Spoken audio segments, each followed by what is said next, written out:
How's it going, everyone? I'm Johnny Beard, and this is kind of something different for me. Don't normally do videos like this, but I thought I'd just give this one a go. So yeah, if you don't know me, if you just stumbled upon this channel or whatever, then my name is Johnny Beard. I also go by Johnny Merseyside. I do live streams. I'm a huge Final Fantasy fan. I've been a fan for a good 20 years or so now, probably longer than that in fact.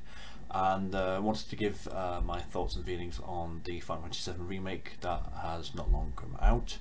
If you can hear banging, by the way, that's my son. So yes, so yeah, just wanted to just do that basically. That was what this video was about. Yeah, Final Fantasy VII was my first proper RPG. I played it back in probably 1999, I'd say. I played the game. I was a bit late to the series at that point. I was a bit late to video games in general, actually. Yeah, I've played the original, goodness, I don't know, probably up to a dozen times. I know the game inside out. I know the thoughts and feelings that a lot of fans have. I know the backstory. I know everything about the game basically, and loved it. Absolutely loved it. It was my first proper RPG. As I said, it's not my favourite Final Fantasy game. My favourite is actually Final Fantasy 9, but I love Final Fantasy 7 very. I love it a lot. It's close to my heart. Yeah, so just wanted to give my thoughts and feelings, as I said, about the game, the remake that we've all been waiting for. I've been waiting for 15 years, all that amount of time as well, when Sony and Square Enix did the PlayStation 3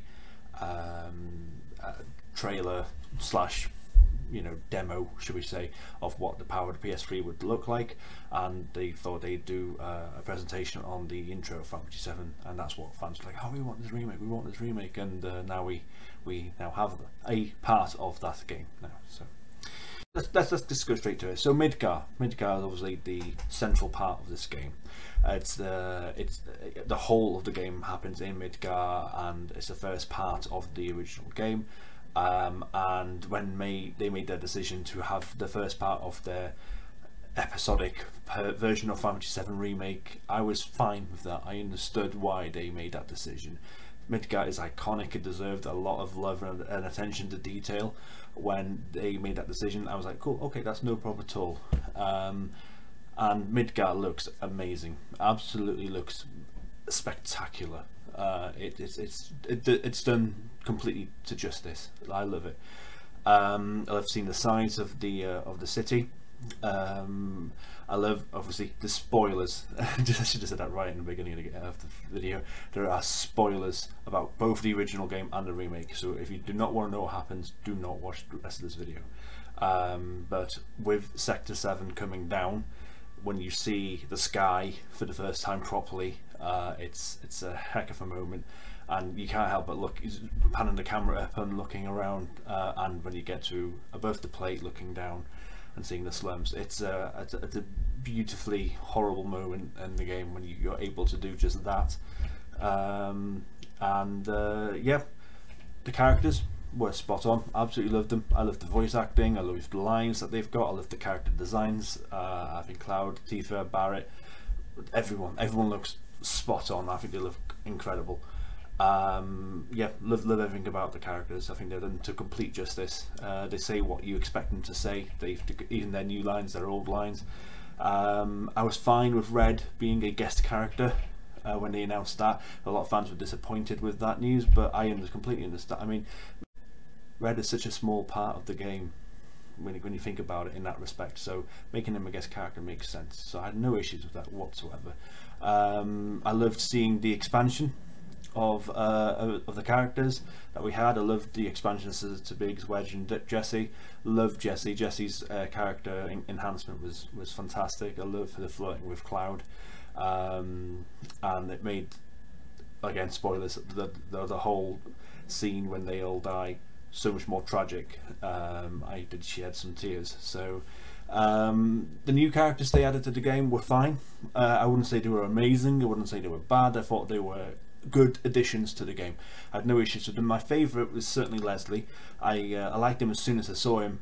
Don't know why, but I thought, I'm gonna like you. I'm gonna like this guy. So and then obviously you find out that, you know, his backstory about his ex-girlfriend slash girlfriend and all that stuff. I thought it was fantastically well done, and it fit really well with the whole cruelty and the horribleness that is Don Corneo, so who was perfectly voice acted by Mark Hamill. So yeah, fair play. The music was spectacular. I love the remixes. I love the fact that the original game, the music in that game is so iconic to so many people that love that game.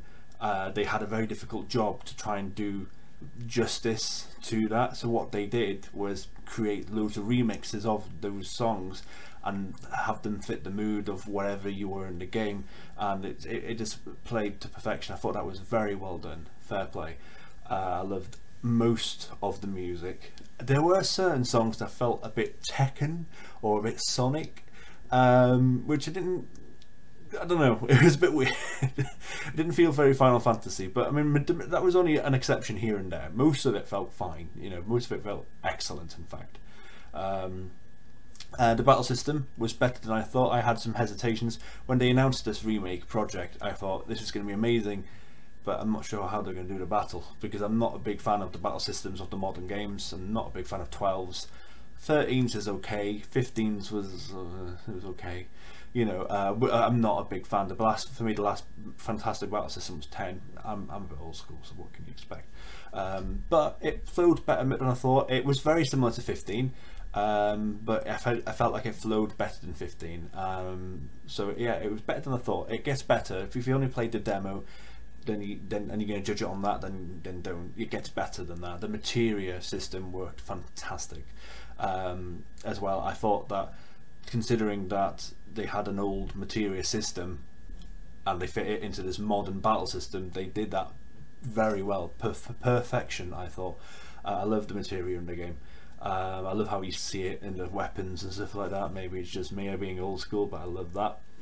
Speaking of, I love the weapons. I love what they did with those. I love that you can choose your different weapons depending on how you want to play the game. Barrett's got some shooting guns. He's got his gun arm, which he uses to whack people with, so you can pick or choose whatever you prefer. I love that some weapons are based more on attacks and more based on magic, so if you were a magic user you can go to those weapons, or obviously go to the former if you like attacking.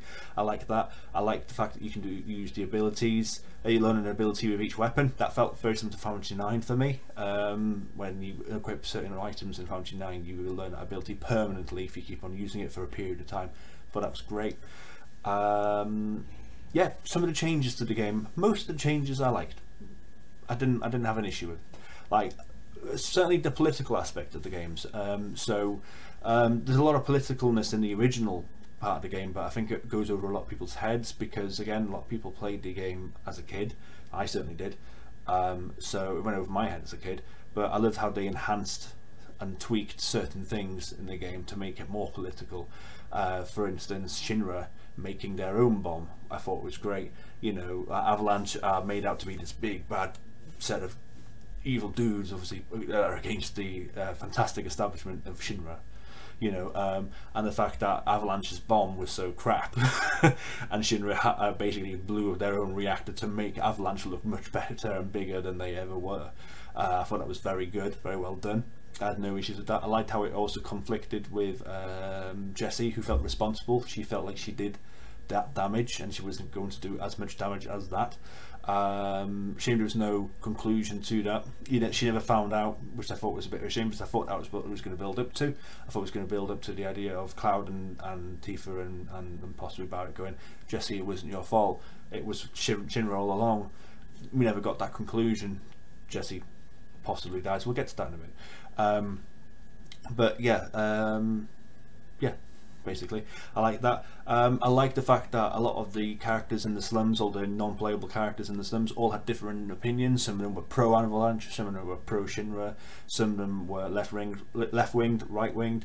There's a lot of different opinions, you know, in the slums. I thought that was very good. That's real life, you know. A lot of people have different opinions on things. A lot of people think there's conspiracy theories and all this stuff.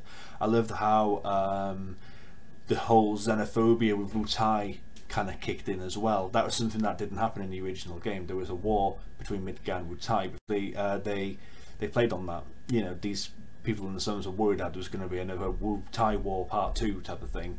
And it screams China versus US to me, that, and I think that was the intention. I think that was the intention, if I'm being honest as well. So I thought it was very well done. Roche, who's the motorbike guy, I thought his scenes were okay. He was a bit strange, but some people are kind of playing on the idea that perhaps he was.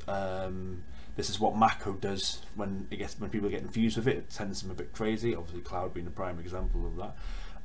So that's a good theory. I like that. I thought his scenes were good. I liked how he helped to expand the motorbike game. You played a motorbike, 2 times now in the game instead of the 1 time. And it sets you up for the boss fight, obviously later on in the game. Speaking of boss fights, mostly were very good. It felt like every time you went against a boss, you were going. It felt big time. It felt epic feel. It felt like this is going to be something else, type of thing. It's and there's certainly a grandeur of each fight. My favourites were certainly Airbuster. I loved Airbuster in the original game, and I love that you get to hear the first time you play the original game when you fight Airbuster. It's the first time you hear the proper boss theme. They did the exact same in this. You do hear the boss theme in parts before that fight with Airbuster, but you hear a proper heavy metal boss fight theme with Airbuster, and I thought it was excellent, and the fight against it was brilliant as well. I loved that part of the game. I loved going against, as he's called in this game, Abzu. He was called Apps in the original game. Abzu was a fun fight, difficult fight as well, but I thought they did him justice. The fact that he has 2 boss fights in this game rather than just the 1 in the original was very good. I love fighting Genova. Spoiler of course, but you fight Genova in this part of the game. Genova felt like the first time we went against Genova in the original game on the cargo ship, but they brought that forward, which I don't mind. I think again it adds to the game. I didn't have any issues with it, and I thought fighting Genova was epic. I felt absolutely epic, and I loved hearing her music as well. Side quests were mostly good. I enjoyed most of them. Some of them were a bit but you're going to get that. You get a variety of side quests in most of these type of RPG games, so most of them were good. One thing I will say, and I think I said it on my personal Facebook page, is that it does however make me laugh how so many people were critical of Final Fantasy 15, which had loads of very similar side quests, yet are praising the side quests of Final Fantasy 7 Remake, and it's like, what is it? What is it exactly? You can't say that you love the Final Fantasy 7 Remake side quests but don't love 15. They're almost identical. The characters, their requests, all sorts. They feel almost identical. I thought they were fine. I thought Final Fantasy 15s were fine. I thought Fantasy 7 remakes were fine. I've got no issues with them. They were fine. They were good. I liked the minigames. I liked the squats. I liked the pull-ups. I love the whacker. It's not whack-a-mole, but the whacking game. That sounds a bit wrong, doesn't it? I loved the motorbike. I loved all the minigames. I can't say there was a minigame I didn't like. They were all good. My favourite part of the game was probably Wall Market. I thought Wall Market was perfectly done. Wall Market is a messed up place. It was in the original game, it is in the remake, and they did it to perfection. It did it complete justice. Wall Market is pompous, it's over the top, it's cringy, it's dangerous, it's got a mystique about it. It's just a place like nowhere else in the world, in Final Fantasy or even video games. It's done very well. I like how you saw the difference between the nightlife and the day life of Wall Market as well, and the nightlife was excellent. It was done to perfection, as I said before. I've never seen nightlife in a video game done so well, in my opinion. I mean, there's good nightlife in other video games. Grand Theft Auto is one. I'm sure the Cyberpunk game coming out later on this year is going to be just as good, but so far, in my opinion, I've never seen nightlife done so well in a game. I think it feels like a night out. If you've been on a night out, especially in the UK anyway, there's a certain feel to it. There's a certain dirty, dangerous, mysterious kind of, oh god, I've got weird tension and butterflies type of feel to a nightlife scene, and it did that. That feel was in this game in Wall Market, and it was great. I thought Cuneo's Colosseum was great. I felt like we needed a Colosseum-esque type of part of the game, seeing as, you know, most Final Fantasy games tend to have some kind of Colosseum. I thought this Colosseum was fantastic. It reminded me a lot of Oblivion, Elder Scrolls Oblivion Colosseum, the arena. I thought, and that's a compliment, so I love the arena. So yeah, it felt great. The Hell House boss was excellent. Hell House as the original enemy was iconic and very messed up, and like, what is this house doing here? So obviously a lot of people who played the original game probably were intrigued to know what they were going to do with Hell House, and I think they did him as a boss very well. He was hard, he was very weird, and yeah, he was tough, but yeah, but I also loved the commentary. The commentary was great as well. I thought that was very well done. I thought the Cloud cross-dressing / dancing parts were well done overall. I actually quite enjoyed them.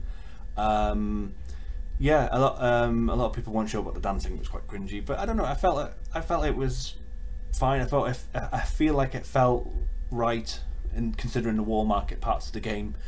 If I'm honest, War Market, as I said, is a place like no other, and it has an effect. It's clearly going to have an effect on people, and it had an effect on Cloud, and it made him do some very strange dance moves. But I didn't mind it. I thought it was fine. The cross-dressing scenes were really well done. It's a very weird part of the original game, but they also, you know, they had to do it right, and I think they did, personally. Yeah. So one thing I will say that I didn't quite say I enjoyed was the summons, if I'm being honest. I'm not saying that they were done badly. They were done great. They looked the part, they played the part. I didn't think they really added too much to battling, so in that respect I kind of feel like they probably could have done with not putting it in the game at all. Just my opinion. I'm fine with them being in the game, but I didn't feel like it was a necessary thing to do, and they could have made that an exclusive for the next part of the game. You know, you've got summons now, you know, type of thing. So yeah, that's just my opinion on that. One thing I didn't like about the battle system was the items and the ATB Gorge. I'm not a fan of the fact that you had to use an ATB Gorge to use an item. Wasn't a fan of that, because that's not in the original game, and it makes it obviously more difficult. You probably should say, well, get good, Johnny Beard. That might be your response, which is fair, but I don't think it helped really at all. You know, if you're under dire straits and your characters are struggling and you have to wait to fill up like an ATB Gorge, come on, fill up this gorge, no, and then you have to use a Phoenix Down. You know, I felt like that was a bit crap. You know, your character's on 200 HP, your other two characters are dead, and you're like, oh shit, what do I do? Type of thing. Didn't think it helped, personally. I feel like they should have made items free. Just my opinion, but you know, obviously I know on hard, now that I've beaten the game, I know that on hard difficulty there's no items, so you know, oh crap. So yeah, same thing applies to the fact that enemies cancel your attacks. Didn't like that at all. I don't mind them delaying your attack. I think that's okay. If you've got a delay in this, or an enemy hits you, whaps you across the head, and it wastes, it's obviously an impactful hit, you know, it cancels the ATB Gorge in your attack. I felt like it would have been fine for it to delay it, and then you go, oh, then you got to get up, you got to recover, then you do your attack. But when it cancels it out completely, sometimes you've worked your absolute butt off to get that ATB Gorge up, and then you lose it straight away because an enemy whops you over the head or something like that. You know, I didn't think it was very good. But again, you could maybe argue the point, get good again to me. So, you know, maybe it's just my opinion. But yeah, that's just that. There's been a lot of talk about Final Fantasy VII Remake having a lot of filler. It depends on what your definition of filler is. If it's talking about the addition of side quests, personally, no issues with that. Don't think it's filler. Really enjoyed it. We're talking about the overstretching of certain parts of the game. I do agree with that to a point. There were certain parts of the game where I thought they did kind of stretch for the sake of stretching. Two particular moments that come to my head were when you were en route to War Market, you were going through Sector 5 into Sector 6. So there were some battles there that felt like it took forever. The moving of the arm cranes and stuff like that, whilst they were quite cool, and again you see that arm crane in the original game, and seeing it being used in the actual game was cool. There was a lot of it, and there was a lot of battles in between it, and I was like, towards the end I was like, okay, I just want to get to War Market now. And same with Hojo's Lab. always been, I love Hojo. He's for me, he's one of the most underrated Final Fantasy VII characters. I cannot wait to see him done more, because we've only seen just a glimpse of him in this game. But I love Hojo, and I think they've done him to perfection as well. And clearly his lab is going to be massive and messed up, and you know, I get that, you know, I completely understand that and I get that, but I do feel like they stretched that part of the game a lot, and towards the end I was like, well, you know, I just want to get out of the lab now. I want to know what happens with the rest of the game, you know. So if we're talking about that as filler, I understand why people were annoyed with it. Personally, mostly I was happy with it. I didn't think there was too much padding, too much filler, but there were certain parts where I was just like, okay, right, let's just go now. Maybe it's because I was excited to get to the next part of the game, being a massive fan, or maybe it was because it was genuine filler. I don't know, but you know, that's open to interpretation, isn't it? So I was always intrigued to know what they were going to do with the blood trails leading towards President Shinra, because that's quite a gory part of the original game, done obviously in like basically 2D. I know it's 3D models, but the actual scene itself is 2D. Yeah, thinking how are they going to do this in a HD remake of the game, because I mean that could be classed as possibly 18 plus material, but replacing the blood with purple goo from Genova I thought was very well done. I thought that changes that enough to make it look like, oh crap, but keeps the original content in there as well. Also the fact that it got red carpets everywhere as well made it look almost like blood in certain parts anyway, so I thought that was very cleverly done. I loved that part because it just increases that dread of, oh crap, what's going to happen next. Obviously people who have played the original game know that President Shinra is going to get killed, you know. Again, wasn't sure what to think of that scene with President Shinra, for that matter. The fact that he has the biggest arm grip in history, if he just left him there, he can hold like that on forever if he wanted to. I didn't like that idea that they basically kept him alive for that a little bit longer for Shinra, for Sephiroth to kill him, but I did like the interaction between Barret and President Shinra. I felt like that was a moment that needed to happen, so to get that moment in, I felt like they made possibly the right choice by delaying his death. So I'm kind of torn on that, but I do like what they did, but I was also like, because there's not, it took away the moment of seeing the sword through President Shinra's chest on his own office desk. That for me was a scene I really wanted to see in the remake, and we didn't get to see it really. Obviously we saw him die, but we didn't get to see it in the way that we all envisioned back in 1997. So speaking of Sephiroth, the use of him overall in the whole game was an interesting choice. I felt like they had to have him in the game at some point, really. The fact is, he's the main villain of the game, and yet fine, we don't see Sephiroth. We don't even see him, see what he looks like at this point in the game. You only see what he looks like when you leave Midgar. Otherwise it's stories, it's legacy, it's reminiscing, you know, it's theory of what Sephiroth was like as a soldier, and how iconic he was, how much of a hero he was, and how, you know, there was mystique about him. So, you know, I understand why they had to put him in. They did put him in a lot. I didn't have any massive issue with it. In the end, the logic for me could be that you know, Cloud is crazy in this part of the game as well, so he could be having flashbacks and visions of Sephiroth, so it makes sense. So I didn't have much of an issue with him being in the game. I like the fact that you got confirmation that Sephiroth killed Cloud's mum, Claudia. I can't believe her name was Claudia. You don't know what her name was in the original game, and they've said, you know what, we got Cloud's mum, we need to give her a name, Claudia. Yes, that's the one. I like the fact that you got confirmation that Sephiroth killed her in cold blood. Completely, he killed her with his sword, you know, because that's something that we didn't get confirmation of in the original game. Sephiroth burnt Cloud's hometown alive, so you knew that we knew that Sephiroth killed his mum, but we didn't know, did he go into her house particularly to stab her, or did he just burn the village down and she died with it? No, he genuinely went into her house to kill her. I thought that was very much, wow, okay, this guy's he's serious, and it added more to Sephiroth's character to do that. I thought his lines to Cloud were very good as well. He had some pretty dark lines.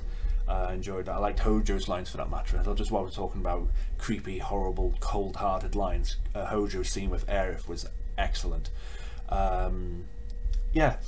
So the penultimate boss, so the Whispers, and the penultimate boss felt very Kingdom Hearts, and that is a criticism to a point. That's not a criticism at Kingdom Hearts or Tetsuya Nomura, who did a fantastic job with Kingdom Hearts. I'm not saying that it's a bad game at all, but the whole boss felt like a Kingdom Hearts boss. It didn't feel like a Final Fantasy VII boss, and you know, that for me didn't sit right with me, if I'm being honest. It had Nomura's handprints all over it. I mean, he had a big part to play in the original Final Fantasy VII, and he's took the lead on the Final Fantasy VII Remake.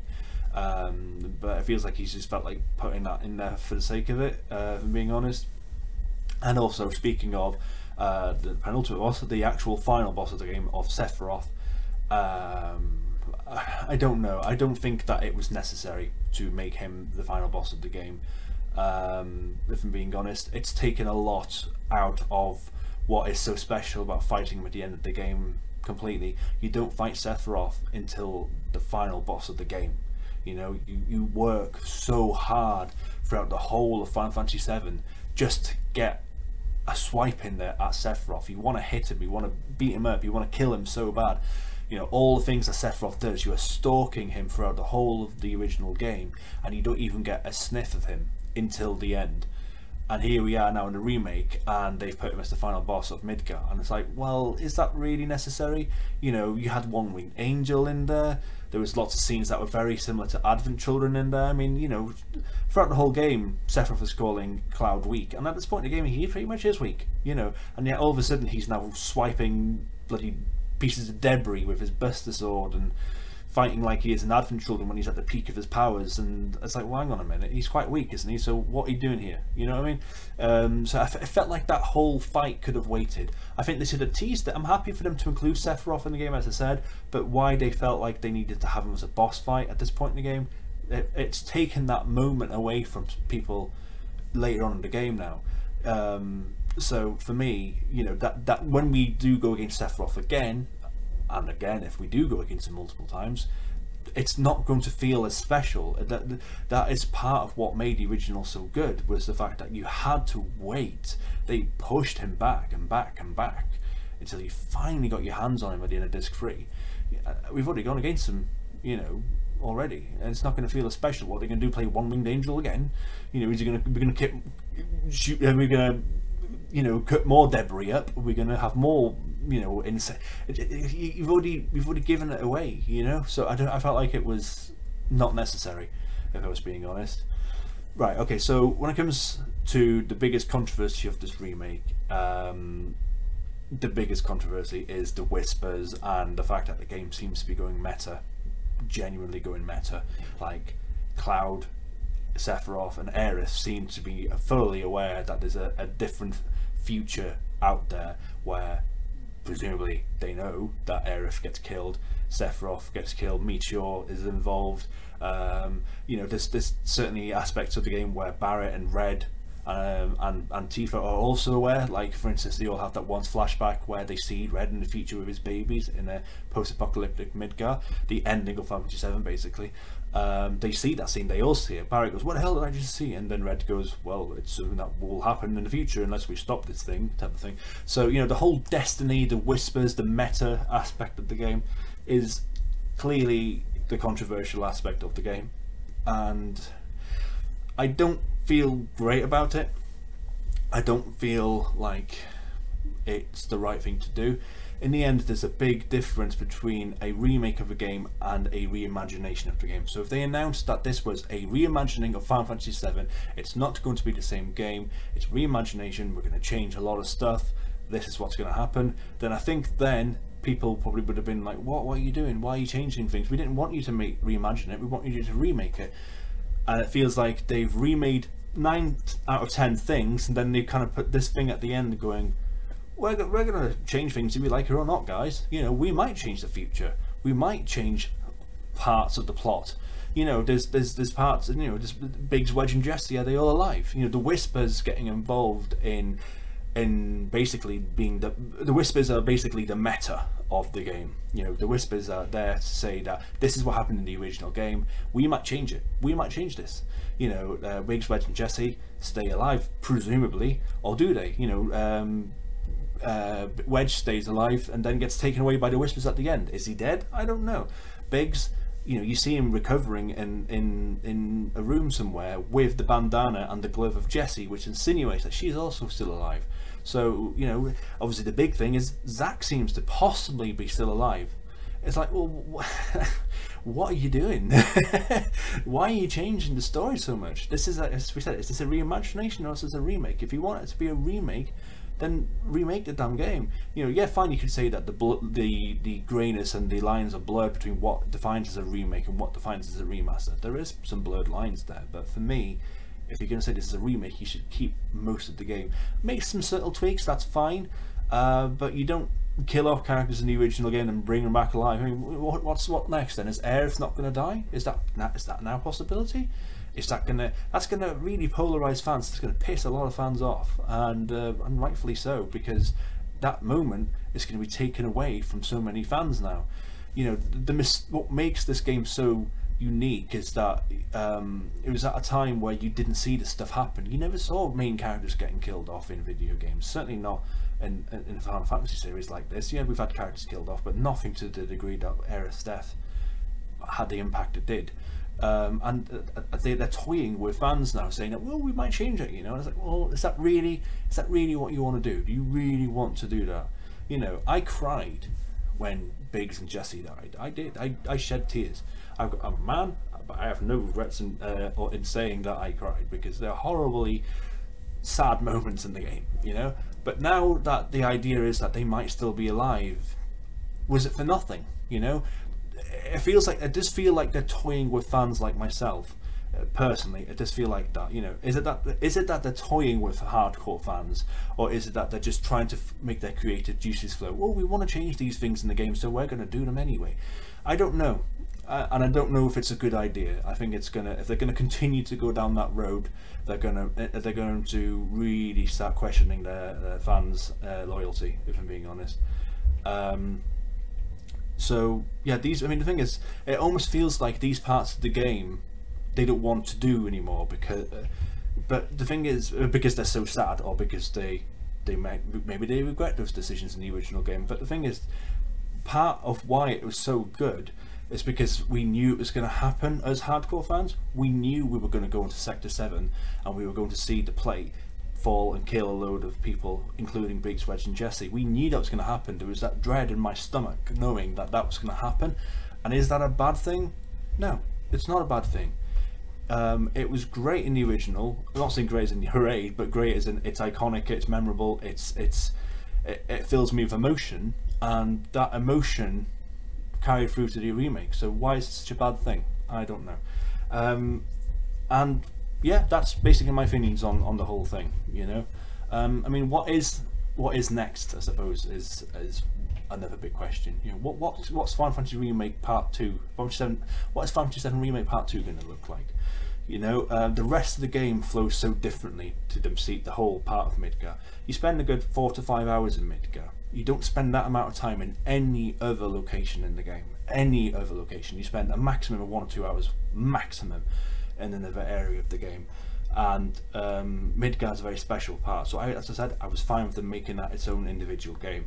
But now they've got this awkwardness now where do we go from here? Do we, you know, where does the next chunk of game start and finish? You know, for me, my opinion is I think that they should make the next part of the game, basically, which is the Cloud telling his version of the story of what happened 5 years ago between him and Sephiroth in Nibelheim, in a town called Kalm. I think they should make that as free DLC. My opinion is that I think that's what they should do. I think it should be free downloadable content. They make its own little segment of the game. You can play a little bit as Cloud and Sephiroth, a little bit, not too much, because it's mainly about the telling of the story. Because that story is so important, and that story now, in this possible potential meta version of Final Fantasy VII, is even more important, because how much of it is truth and false. But still, I think that section of the game should be DLC. just my opinion. And then the start of the next part of the game should be in the Chocobo Ranch. That's my opinion. And then that will introduce fast travel with Chocobos, because again, my opinion is they will not have the world map in this game.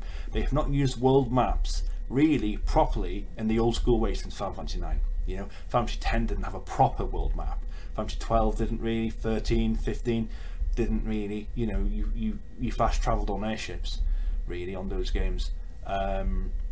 Oh, not in 13's case, but still. But yeah, they haven't had a proper old school world map since 9. They're not going to do a world map for this game. They will not, I'm telling you now. You want to travel back on Chocobo, I think that's fine. You want to go back to these places, you want to go back to Chocobo Ranch, you want to go back to Junon, maybe include Fort Condor and stuff like that. I mean, I've been looking at some gameplay videos, which again I wasn't 100% sure. I've been looking at the games and thinking, well, you're in Midgar, the original game, for like 4 to 5 hours, and they've made that into a full-fleshed game. The next 4 to 5 hours of gameplay, yeah, depending on how quickly you do it, brings you to around Cosmo Canyon, maybe at a push Nibelheim, you know? So, is that the next game? Is the next game basically going to be from Calm / Chocobo Ranch all the way to Cosmo Canyon / Nibelheim? That can work. That can work. In my opinion, I think it can work. I think the next game could be the Chocobo Ranch to Nibelheim, and then something dreadful happens at Nibelheim and that's the end of the game. That can happen, but if you're going to do that, then again that will then bring the next game to Final Fantasy VII Part 3 of, well, where do you put the scenes with Aerith? Where do you put those scenes? You know, that won't be at the end of the Part 3 game. It won't be. It's too short a distance to that part of the game. So that's difficult. But if you then do from, say, the Chocobo Ranch all the way to the end of Disc 1, then that's going to be a difficult thing to do, because the game will then really be podgy and patchy, and they'll be probably cutting out content. I'm telling you now, they will cut out content, and that will piss fans off. So they've got a very difficult task on their hands now of where do they start the game, certainly where do they end the next game. That really is key to this. It's going to be very difficult, you know, and they are making bold statements, you know, when it comes to potential changes, the meta aspect of the game, changing destiny, all that stuff. It's going to be very interesting and very difficult, I think, for them to justify their decisions if they're going to make some big decisions. That's just how I feel. Yeah, so also, yeah, that's just one more thing on what they're going to do next. I don't think they're going to allow you to have your materia and your weapons and all that stuff transferred to the next part of the game. I just don't see it. I believe there's a level cap of 50. I might be wrong on that, but I think there's a level cap of 50 in this original Final Fantasy VII Part 1 remake. So what, your characters are going to start on level 50 in the second part? Don't think so. So let's be honest. So I think they'll reset levels, materia, weapons, all that stuff. I reckon you'll get some stuff, but I don't think they're going to. I think they're going to take everything off you. Just saying. That's my opinion. I might be wrong, but that's what I think. So I personally feel like they've made this decision to have the whispers and the changing of destiny and all of this stuff to decipher what fan response is going to be. That's how I feel. I feel like they're testing us fans to see how we feel this next section of the game is going to be. That's how I feel. They're going to see how we react, what do we like, what don't we like, how far can we be pushed, because in the end they're going to want our money. In the end it's a business. I know they can talk about the love and the care of the fans, and I'm not saying they don't love or care as fans, they do, but in the end it's a business that needs to make money, and they want to have their creative juices, their flowing of ideas. They want to change things that will make a different story in their eyes, because in the end if they recreate, copy and paste to the story to put into a HD world, that's not a project that will excite them. So they want to put some changes in there, and that's fine, but I think they want to test fans to seeing how we react to those changes. So I think that's what this whole experiment with Midgar has been about. It's been about testing what can they do and get away with that will not piss off fans too much. That's how I feel. In conclusion, I think this game, I've rated it 4.25 stars, 8.5 out of 10, depending on how you want to do your ratio. I loved returning to Midgar. I loved seeing these characters fleshed out in HD. I loved returning to this world, to this city, to everything about it. I thought the music was beautiful. I thought the locations looked spectacular. I loved seeing the above and below the plate in great detail. I thought everything was great. I loved seeing the expansions of the Avalanche characters. I had a lot of time for Biggs, Wedge and Jesse in the original game. Seeing them fleshed out so much was great. I absolutely fell in love with Jesse personally. Nearly as much as Tifa, if not maybe no, just as much as Tifa. I love Tifa. I thought the battle system was solid. It was a good battle system. I liked the changes enough. And the music remixing was it's an absolute masterpiece. I loved the remixing of the tunes to the setting of where you were. I thought it was a very, very cool, dynamic, fluid decision wherever you were. I said sometimes there's a few tunes that didn't feel right, but mostly it was great. I feel like everything leading up to that final part of the game was truly excellent. I had no big bones to pick with it, really, until the end. When the game gets meta, when the game starts explaining the purpose of the whispers and the changing with destiny and changing that whole aspect of the script, I think really make fans kind of question, you know, what are you doing? And I don't think it's the right decision personally. I think they should try to keep the script similar to the original. I don't think we wanted or asked for anything like that. And I don't think if they continue to go down that road it's going to be pretty, just my opinion. But overall, loved the game. Very, very good game. So yeah, this is my first of these type of videos. I've talked for a long time. But if you liked this video, give us a like or a subscribe or a comment. I'm considering possibly playing the original Final Fantasy VII on this YouTube channel at some point in the future as well. So if you want that, let us know. Let me know your opinions down in the comments. I'd be really appreciative. And if you haven't already, give us a like on Facebook at my Johnny Merseyside page. I'll be really grateful. Until next video, much love, take care, and I will see you soon. Goodbye.